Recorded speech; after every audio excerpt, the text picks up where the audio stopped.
welcome back, and today we're talking about Jujutsu Kaisen episode 1. So like always, let's just jump into it.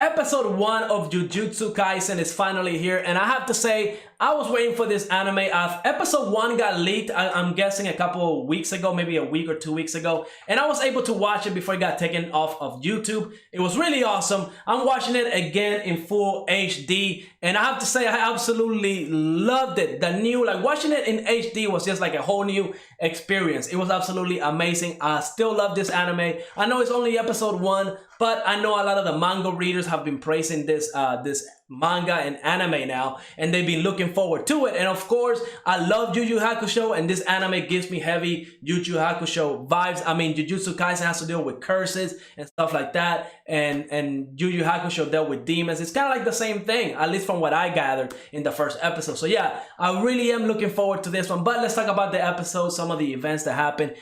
This episode was divided into like 2 halves, right? The first half, we got introduced to like a mysterious little ritual room. I don't know what it was. I can't wait to find out. But we see that the main character, Juji, was kind of being set up for execution. I don't know what that means. It was only like 15 seconds. And then we just go to like a normal everyday school life, right? We meet our character, Juji. He has a grandfather in the hospital he cares about. And, you know, right off the bat, I asked myself, where are his parents, right? We know he has a grandfather, he's hospitalized, but where are the parents? Are they dead? Are they missing? What's going on? That's a mystery I definitely want to know, because even when the grandfather was trying to tell Yuji about his parents, he didn't want to know anything about them. He was like, nah, don't even tell me. Like, he didn't care. So I feel like there's some type of bad relationship or something along those lines. For all we know, Yuji's parents abandoned him or something. I don't know. But I'm guessing it's going to have something to do with the curses. We see in the first half of this episode that Yuji, he's in the Occult Club. And he was supposed to join the Occult Club, but the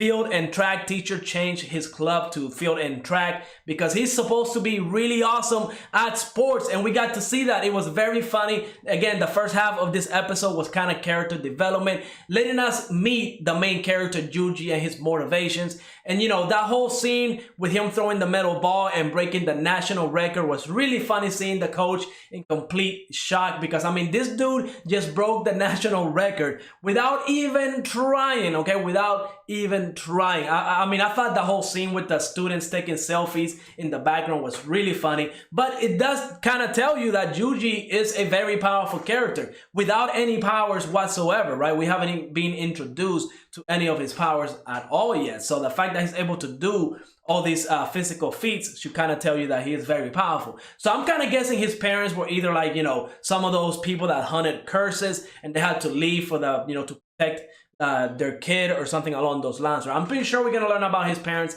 but I am intrigued by it. Then we get to like the second half, and that's where we meet his grandfather, and he does seem like an old man, grumpy, yelling all the time. And you know, he passes away, and I will say this scene was very emotional because I don't think anybody wants to die alone. And I mean, just even thinking about it kind of gets me worked up, because I mean, that's really a bad or a sad way to go. And we see that his grandfather does not want the same thing for Juji. He tells him, look, you have to save as many people as you can. You're a strong kid. You have to save as many people as you can because you don't want to end up like me. That message definitely resonates with me. I mean, I would hate to die alone. And the fact that his grandfather, even though Juji was right there, right? Everybody wishes to go away with like a room full of people that love that person that's passing away. So the fact that his grandfather kind of died just, you know, looking the other way, and Juji was in the room, it was really sad. I really kind of, you know, that scene was very powerful scene, very emotional scene. And we see that that message resonates with Juji, right? Whenever the new character or another main character, I'm guessing, Fushigoro, the one that's looking for the cursed object, whenever he confronted Juji and telling him about the curses and how it kills 10,000 people a year in Japan and stuff like that, and we find out it's back in the school with his friends, right? With Juji's friends, the one from the Occult Club. You know, it's time to go. It's time to save these people because they're gonna die if they don't do anything about it. And this is where the message that Juji's grandfather left with him kind of comes out, right? Because he's standing outside. He's afraid of going in because he can just sense the death around the school because of the curse. And, you know, he says, you know what, I have to do this, right? I have to go and save as many people as I can. Those were my grandfather's last words. And he's going to, you know, he's going to go by that. He's going to keep that promise. And it's really awesome. I really liked it. Of course, this like last 5 minutes of the episodes were really amazing. We get to see Fushigoro kind of introduce the power system that we're going to be seeing in this anime. I think it was called Shikigami or something like that. And he summoned these 2 wolves. I mean, he was kicking ass. I gotta say, he was kicking ass. And he was not able to save the 2 students. But of course, thanks to Juji kind of, you know, overcoming his fear, he came in and was able to get them out of danger. And I mean, the fight was really well animated. I mean, Fushigoro, when he was running through the hallways, all the movements looked very fluid, very nice. Even the fights in the motions and everything, I really liked it. It was really awesome. But then we get to the most badass part of this episode, Juji eating the cursed finger. Now, there was a 1 in a million chance that the curse would kind of, you know, take control of Juji's body. And, you know, that's like the embodiment of evil. It's a special grade curse level. I don't even know what that means. I'm sure we're going to get an introduction to the different curses and what level they are. But I'm guessing this is supposed to be one of the top tier curses.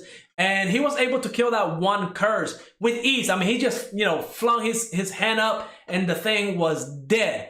Badass moment. We see that this demon is evil. He was talking about, you know, this new era is awesome. He's gonna massacre a lot of people. He was doing about, you know, evil stuff. And that's when Juji takes control back.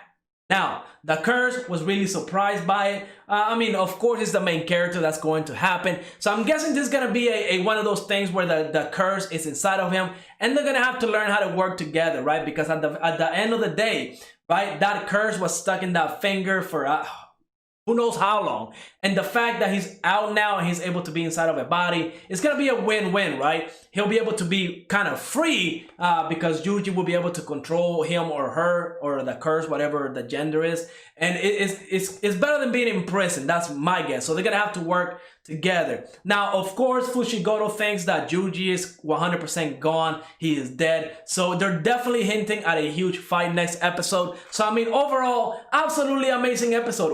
I mean, it was such a good episode. It was a great impression. Definitely going to keep watching this one. And I'm definitely going to keep making videos on this one going on forward because this is my type of anime. Again, the heavy Yu Yu Hakusho vibes I absolutely love, so I really am excited for the rest. Now, like always, let me know what you thought of this anime in the comments down below. Go ahead, leave a like, subscribe, and I will see you on the next episode.